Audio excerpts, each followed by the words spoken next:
இப்போ நீங்கள் ப்ரிவியூவில் பார்த்த மாதிரியான ஒரு ட்ரெண்டிங்கான சாங்கை வச்சு நம்ம ஸ்டைலில் ஒரு 3D எஃபெக்டில் எப்படி மேக் பண்ணுறதுன்னு தான் இந்த வீடியோ நான் சொல்லியிருக்கேன். ஸோ நீங்கள் ப்ரிவியூவில் பார்த்தது பார்த்தீங்கன்னா வெறும் ஒரே ஒரு இமேஜை வச்சு தான் அந்த வீடியோ ஃபுல்லாகவே மேக் பண்ணியிருக்கேன். ஆனால் அந்த இமேஜ்லையுமே நாம் ஒரு சில சின்ன சின்ன சேஞ்சஸ்லாம் பண்ணணும். அதெல்லாம் என்னென்னு நீங்கள் வீடியோவை ஸ்கிப் பண்ணாமல் ஃபுல்லாக வாட்ச் பண்ணால் மட்டும் தான் உங்களுக்கு தெளிவாக தெரியும். இப்போ ஃபஸ்ட்டு ஸ்டெப்பு, இந்த வீடியோவை எடிட் பண்ண நமக்கு தேவையானது இமேஜ். அந்த இமேஜை ஃபஸ்ட்டு என்ன பண்ணால், இப்போ எக்ஸாம்பிளுக்கு இந்த மாதிரி ஒரு இமேஜை நான் எடிட் பண்ண போகிறேன்னா, இந்த இமேஜ் அதுவும் நீங்கள் இதில் யூஸ் பண்ணுற இமேஜ் ஃபுல் ஸ்க்ரீனில் இருக்கணும். அதாவது தலையிலேருந்து கால் வரை இருக்க மாதிரி இமேஜாக பார்த்து எடுத்துக்கோங்க. இந்த இமேஜே பார்த்தீங்கன்னா நான் வந்து இந்த ஹைபிக் ஆப்பில் அந்த பேக்ரவுண்ட் எல்லாமே எடிட் பண்ணது. அந்த ஆப்பை பற்றி உங்களுக்கு இன்னும் ஃபுல் டீட்டெயிலாக டுட்டோரியல் வேணும்னு நினச்சிங்கன்னா கமெண்ட் செக்ஷனில் கமெண்ட் பண்ணுங்கள். நான் இதுக்கும் தனியாக வந்து வீடியோஸ் போடுறேன். இப்போ பார்த்தீங்கன்னா இந்த மாதிரி இமேஜ் ரெடி பண்ணிட்டேன்னா, இந்த இமேஜிலேருந்து பேக்ரவுண்டை மட்டும் ரிமூவ் பண்ணி இந்த மாதிரி பிஎன்ஜியாக கட் பண்ணி எடுக்க போகிறோம். அதுவும் ஹச்டி குவாலிட்டியில் கட் பண்ணி எடுக்க போகிறோம். அதைத்தான் எப்படி பண்ணுறதுன்னு பார்க்க போகிறோம். இந்த மாதிரி கட் பண்ணி எடுக்கிறதுக்கு நீங்கள் எந்த விதமான வெப்சைட்டு இதுலேயும் போய் லாகின் பண்ணி இந்த மாதிரிலாம் பண்ணவே தேவையில்லை. ஜஸ்ட்டு ப்ளே ஸ்டோரில் இருக்க ஒரு ஆப்பை வச்சு நம்ம கட் பண்ணி எடுக்க போகிறோம். அந்த ஆப் பார்த்தீங்கன்னா இந்த ஹைபிக் இந்த ஃபோட்டோ ரூம் அப்படின்ற இந்த ஆப் தான். இந்த ஆப் பார்த்தீங்கன்னா நமக்கு ப்ளே ஸ்டோர்லேயே அவைலபிளாக இருக்குது. ஸோ இந்த ஆப்பில் நீங்கள் எந்த மாதிரி பேமெண்ட்டு இந்த மாதிரி எதுவுமே பண்ணலாம் தேவையில்லை.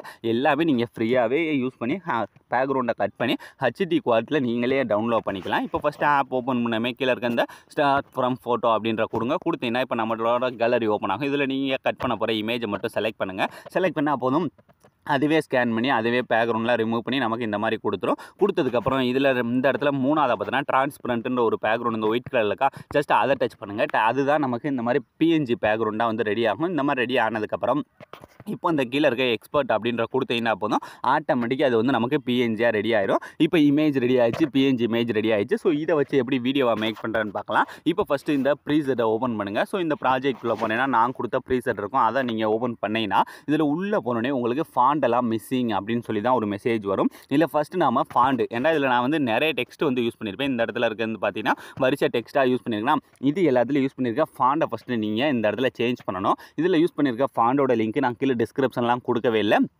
இதை வந்து நீங்களாக தான் எடுக்க போகிறீங்க. ஏன்னா நான் இதுக்கு முன்னாடி போட்ட வீடியோவில் நான் இந்த மாதிரி ஃபாண்ட்ஸ் எல்லாம் எங்கேருந்து ஃப்ரீயாக எடுக்கிறேன் அப்படின்றத லைவாகவே பண்ணி காட்டினேன். அதை பார்த்து நீங்கள் போய் ஃபஸ்ட்டு நான் எடுத்த மாதிரியே ஃபாண்ட் எல்லாத்தையுமே அந்த டாப் ஃபாண்டுன்ற வெப்சைட்டில் போய் எடுத்து இந்த இடத்துல எக்ஸ்ட்ராக்ட் பண்ணி ஆட் பண்ணிக்கோங்க. அதை பற்றி உங்களுக்கு இன்னும் தெரியலைன்னா கமெண்ட் செக்ஷனில் கமெண்ட் பண்ணுங்கள். அடுத்த வீடியோவில் நான் இன்னும் கொஞ்சம் புரிகிற மாதிரி எக்ஸ்பிளைன் பண்ண ட்ரை பண்ணுறேன். இப்போ ஃபஸ்ட்டு இந்த ஃபாண்டெல்லாம் சேஞ்ச் பண்ணி முடிச்சதுக்கப்புறம் இதுக்கடுத்து இமேஜ் தான் ஆட் பண்ணணும். இப்போ ஃபஸ்ட்டு எடுத்தோடனே நம்ம இமேஜை வந்து ஆட் பண்ண போகிறதில்ல.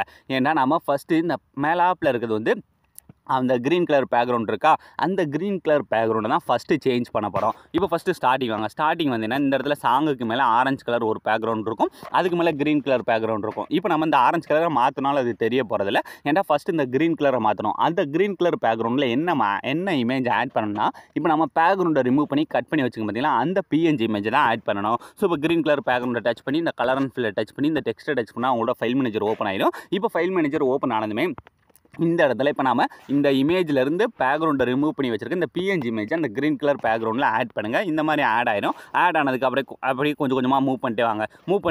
மெதுவாக மூவ் பண்ணிட்டே வாங்க. அடுத்து இந்த இடத்துல பார்த்தீங்கன்னா இந்த மாதிரி 3 க்ரீன் கலர் பேக்ரவுண்ட் கொடுத்துருப்பேன். அந்த 3லேயுமே அதே மாதிரி கலர் அண்ட் ஃபில். ஸோ அந்த டெக்ஸ்ட்டை டச் பண்ணிவிட்டு இந்த இடத்துலையும் கரெக்டாக அந்த பிஎன்ஜி இமேஜை செலக்ட் பண்ணி ஆட் பண்ணிக்கோங்க.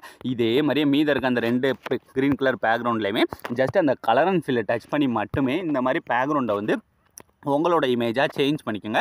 ரொம்ப ஈஸியாக உங்களுக்கு டிஃப்ரென்ஸ் தெரியணும் அப்படின்றக்காக அந்த மாதிரி green colour background orange colour background தனித்தனியாக கொடுத்துருக்கேன். இப்போ இந்த இடத்துல பார்த்தீங்கன்னா இந்த மாதிரி ஒரு எஃபெக்ட் வந்து நமக்கு ஈஸியாக கிடச்சிருச்சா. இதுக்கு அடுத்து லாஸ்ட்டாக இந்த சைடில் மீதம் ஒரு க்ரீன் கலர் பேக்ரவுண்ட் இருக்குது. ஜஸ்ட் அதை டச் பண்ணி கலர் அண்ட் ஃபில். ஸோ அந்த டெக்ஸ்ட்டை டச் பண்ணிவிட்டு இந்த இடத்துலையும் கரெக்டாக அதே மாதிரி அந்த பிஎன்ஜி இமேஜை செலக்ட் பண்ணி ஆட் பண்ணிக்கோங்க. இப்போ நமக்கு இந்த பிஎன்ஜி இமேஜஸ் எல்லாமே முடிச்சு. இனி பேக்ரவுண்டு கீழே இருக்க அந்த ஆரஞ்சு கலர் பேக்ரவுண்டை மட்டும் இமேஜாக சேஞ்ச் பண்ணணும். இப்போ எக்ஸாம்பிளுக்கு அந்த ஆரஞ்சு கலர் பேக்ரவுண்டை டச் பண்ணுறேன், கலர் அண்ட் ஃபில்லை டச் பண்ணுறீங்க. இந்த டெக்ஸ்ட்டை டச் பண்ணால் அவங்களோட ஃபைல் மேனேஜர் ஓப்பன் ஆக போது. ஓப்பன் ஆனதுமே இந்த இடத்துல இப்போ இதோட ஒரிஜினல் இமேஜ், அதாவது பேக்ரவுண்டோட இருக்க ஒரிஜினல் இமேஜை செலக்ட் பண்ணிவிட்டு இந்த மேலே இருக்க ப்ளஸ் ஐக்கானை கொடுத்தீங்கன்னா போதும் ரொம்ப ஈஸியாக வந்து ஆட் ஆயிடும். ஆட் ஆனதுக்கப்புறம் இப்போ இந்த 3D ஆப்ஷனை மட்டும் ஆன் பண்ணிக்கோங்க. ஆன் பண்ணிட்டு இதை நீங்கள் அப்படியே ஃபஸ்ட்லேருந்து ப்ளே பண்ணி பாருங்கள். நீங்கள் ப்ரிவியூவில் பார்த்த மாதிரி இந்த மாதிரி வந்துடும். ஸோ ஒரு சில இடத்துல இந்த டெக்ஸ்ட்லாம் உங்களோட ஃபேஸை மறைச்சா சும்மா அந்த டெக்ஸ்ட்டை டச் பண்ணுறீங்க, சும்மா கையாலே உங்களோட ஃபேஸை மறையாத அளவுக்கு எந்த இடத்துல வைக்க முடியுமோ ஸோ அந்த இடத்துல சும்மா நீங்கள் அதை ஜஸ்ட்டு டச் பண்ணி மட்டுமே இந்த மாதிரி கொண்டு போய் செட் பண்ணிக்கலாம். ஸோ ஒரு பீட் மார்க்காக நீங்கள் இந்த மாதிரி மூவ் பண்ணி அந்த டெக்ஸ்ட் எல்லாமே உங்களோட ஃபேஸை மறைக்காத அளவுக்கு வந்து செட் பண்ணாலே போதும். நீங்கள் ப்ரிவியூவில் பார்த்த மாதிரியான வீடியோவை உங்களோட இமேஜை வச்சு நீங்களே மேக் பண்ணிடலாம். ஸோ அலாம்பன்ஸ் இந்த வீடியோ முடிஞ்சு. ஸோ இந்த வீடியோ உங்களுக்கு பிடிச்சிருந்தா மறக்காமல் ஒரே ஒரு லைக் பண்ணிடுங்க. So thanks for watching.